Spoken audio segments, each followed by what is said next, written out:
c'est vraiment, c'est exactement ça que je disais, tu vois. Ça là, ces histoires là qu'il faut que j'écoute, que je ne saurais jamais si c'est vrai, si c'est faux. Je le savais, hein, je suis pas con, je le savais. Bonjour à tous. Non, vous ne rêvez pas, vous êtes en train d'étudier un extrait de la scène 11 de Juste la fin du monde de Jean-Luc Lagarce, la scène où les deux frères, Louis et Antoine, se disent dans la voiture leur cas de vérité. Une scène dense, chargée, où les mots volent et fusent comme des mitraillettes. Viens ici que je te bute, enculé! Ta gueule! Viens ici, sale enculé! Salaud! Une scène d'une incroyable violence et paradoxalement une scène où la violence côtoie aussi une certaine forme de beauté car elle met en exergue une forme d'amour fraternel. Alors, un amour certes caché par des années de déception, poids familiaux et autres non-dits, un amour parasité par des tonnes de reproches, insultes et autres gros mots, mais un amour bel et bien là, celui d'un frère, Antoine, qui, par-delà ses insultes, semble aussi déclamer quelque chose comme mon frère, je t'en veux, tu m'as manqué, pourquoi es-tu parti si loin, pourquoi as-tu osé partir, pourquoi surtout as-tu osé t'accomplir et te barrer de cette famille de fous furieux en accomplissant tes passions, chose que je ne ferai jamais.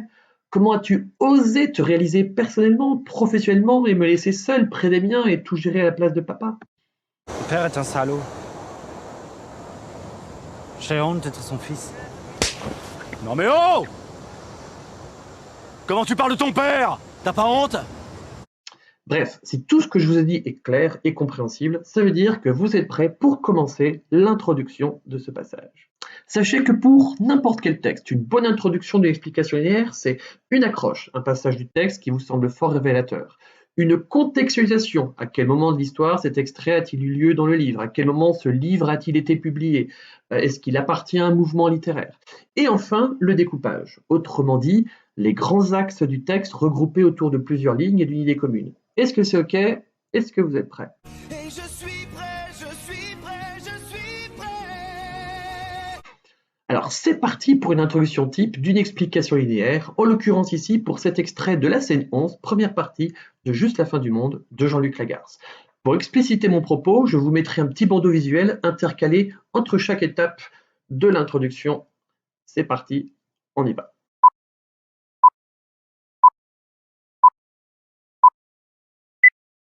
Tu crois que tu me connaîtrais parce que je suis ton frère? C'est par cette apostrophe que Antoine fait comprendre à Louis qu'il ne suffit pas nécessairement d'avoir des liens de sang pour avoir des liens de cœur. Parce que tu me connais pas. Et qu'on n'a pas envie de partager des trucs avec des gens qu'on connaît pas. D'ailleurs, moi non plus, je te connais pas. D'ailleurs, est-ce qu'on s'est déjà connus, nous, de toute façon? Réflexion fascinante irriguant toute la pièce et nous questionnant sur les teneurs mêmes de ce qui constitue une famille. Est-ce que c'est effectivement le sang, un passé commun, des valeurs partagées, des pensées régulières que l'on s'adresse les uns les autres? Autant de questions régulièrement évoquées dans Juste la fin du monde, pièce de théâtre publiée en 1990 par le dramaturge Jean-Luc Lagarce, mort 5 ans plus tard. Cette pièce évoque ainsi, entre autres, des thèmes forts comme la famille, la solitude, la mort, l'incommunicabilité et la difficulté de retranscrire, notamment à ses proches, par les mots, ce que nous avons sur le cœur. Situé au milieu de la scène 11, l'extrait que nous allons étudier ici nous montre Louis et Antoine dans un face-à-face tendu, chacun tentant de clarifier ses volontés, et pour Antoine, ses reproches, parasités par la gêne et les non-dits. Pour une meilleure lisibilité, nous pourrons découper le texte en deux parties. La première allant du début à la ligne 19, cela ne peut plus l'être. La deuxième partie, elle, ira de la ligne 20 jusqu'à la fin. À savoir jusqu'à « ce sont aussi des sottises ».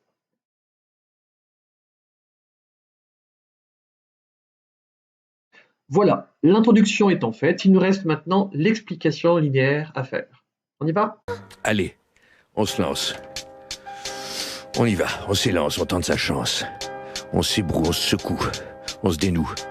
On secoue le cocotier, on y va. Vous allez voir, ce n'est pas très compliqué. Si on applique bien la méthode, ça roule même comme sur des roulettes.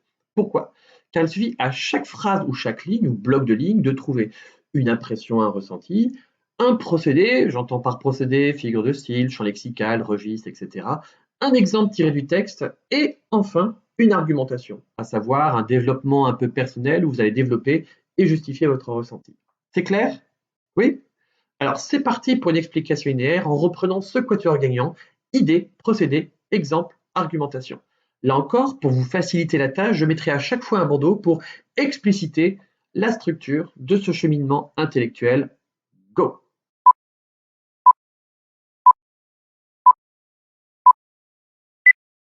Dans les 7 premières lignes, l'impression qui domine à propos d'Antoine est qu'il semble tirailler entre ses incohérences, voulues ou involontaires, on ne sait pas trop, et ses sous-entendus. Qu'est-ce qui me permet de dire cela?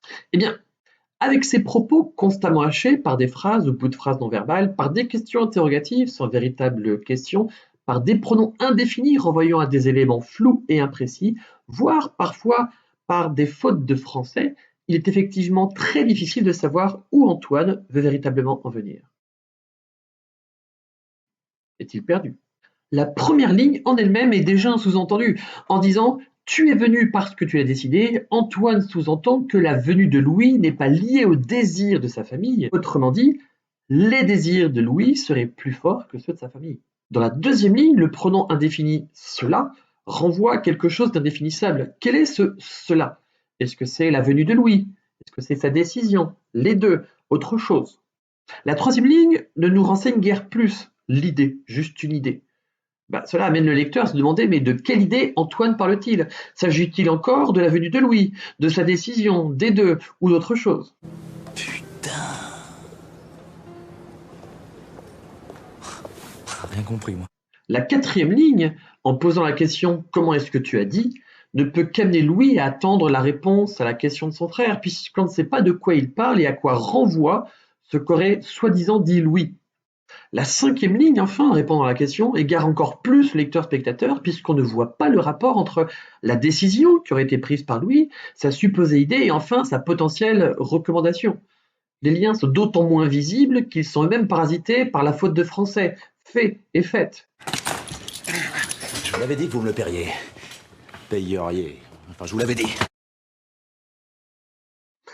Autant de points flous amenant à nous demander si ces imprécisions sont volontaires ou pas. Si elles sont volontaires, elles nous amènent à croire qu'elles sont là pour perdre Louis et mieux l'amener à lâcher prise, pour enfin écouter les remontrances de son frère, dont l'imprévisibilité empêche toute réplique pertinente ou cohérente. Ou alors, ces imprécisions ne sont absolument pas voulues et contrôlées et elles nous amènent à dire que Antoine est peut-être tout aussi perdu que son frère, que sa supposée indifférence, il dira plus tard « ce n'est pas important pour moi », C'est important pour moi, tu te trompes. Ce n'est pas important pour moi. Ce n'est plus important pour moi. que sa supposée indifférence donc n'est qu'une façade et que l'aspect brouillé de son discours montre peut-être, par-delà ses incohérences, que ce frère-là est sans doute beaucoup plus touché qu'il ne veut bien le dire. La suite du paragraphe montre le même ressenti. Sauf qu'ici, il est justifié par un champ lexical temporel assez diffus. Un champ lexical d'autant plus contradictoire qu'il mélange le long, depuis de nombreuses années, répété 2 fois, comme une anaphore, toujours été comme ça, depuis le premier jour, et il mélange aussi le moins long, voire le court, à peine partie, aussitôt, subitement, etc. Là encore, ce champ lexical antithétique par rapport au temps brouille complètement les repères et on peut se demander, dans le mépris total de cette non-concordance, si Antoine, à force d'avoir ressassé ses rancœurs, n'est lui-même pas complètement submergé par les émotions qui le traversent.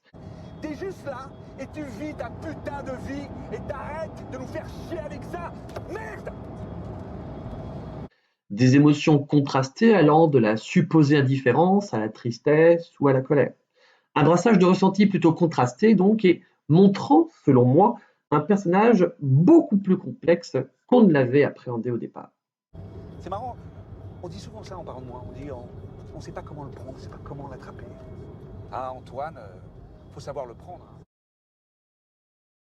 Dans le deuxième axe, ces sentiments me semblent exacerbés et amplifiés. Qu'est-ce qui me permet de le dire? Eh bien, un certain registre lyrique donnant du souffle à ses propos. J'entends par lyrisme tout type de texte où le poète chante ses émotions personnelles. Le côté lyrique, chantant, pourrait donc se voir ici par l'écriture versifiée, tout en vers irréguliers, mais aussi dans les anaphores, tu, qui démarrent sur au moins 7 vers. Tu ne te disais rien, répété 3 fois. Tu ne pensais pas, tu m'as vu, tu crois me connaître, tu me connaîtrais. Il y a donc bien une certaine rythmique dans les propos d'Antoine. Et cette rythmique, cette forme de mélodie, on appelle aussi cela prosodie, montre aussi tout ce qui les sépare par une sorte d'antithèse. Tu ne te disais rien, je sais, je vois. Le tu contre le je. La négation contre l'affirmation. Deux mondes radicalement opposés sépareraient donc les deux frères. Une séparation d'autant plus forte qu'elle semble à son apogée par la question finale de cet extrait, sous forme de question rhétorique, une question brutale, tranchante et sans appel.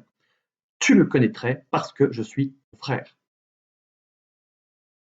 À partir de là, la dernière chose qui nous reste, c'est la conclusion. Et puis en plus, je sens que ce soir, je vais conclure. Une bonne conclusion dans une explication linéaire, c'est quoi? Eh ben, figure-toi que c'est pile ce que j'étais pile en train de me dire. C'est assez simple. Une bonne conclusion, c'est une reprise générale des grands thèmes dominants soulevés dans le texte, ici la famille, la solitude, la mort, la gêne, la difficulté de retranscrire par les mots ses émotions, et une ouverture. Une ouverture, c'est ou bien un lien avec un autre livre, un autre texte, une autre œuvre artistique, cinéma, peinture, sculpture, tout type d'art en général, ou bien une reproblématisation, c'est-à-dire une reformulation des grandes questions que soulève cet extrait, ou bien les deux. Pour avoir un exemple de conclusion avec tous ces éléments réunis, je vous propose donc une conclusion bien dans les clous, telle que vous pourrez la dire le jour du bac. C'est parti.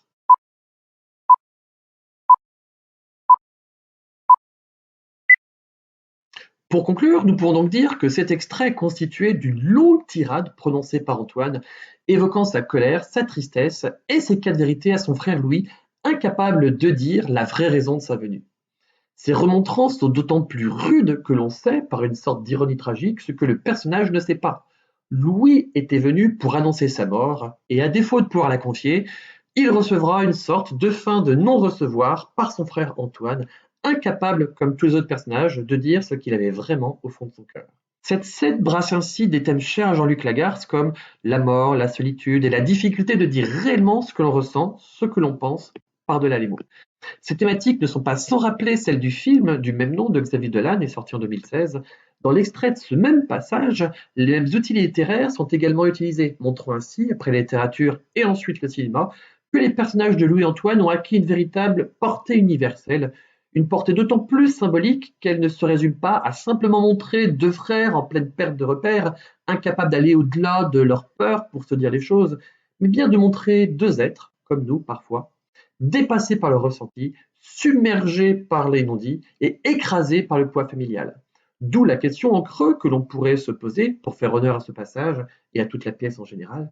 Si Antoine semble montrer à son frère un réel masque d'indifférence, ne peut-on néanmoins pas voir, par-delà sa tristesse et sa colère, ne peut-on néanmoins pas voir une forme d'amour qui ne dit pas son nom?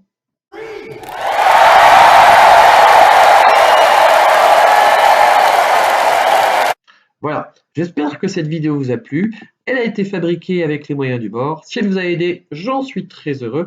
Et si vous avez une bonne note, n'oubliez pas en fin d'année de trinquer au moins un tout petit peu à ma santé. Salut. C'était vraiment très intéressant.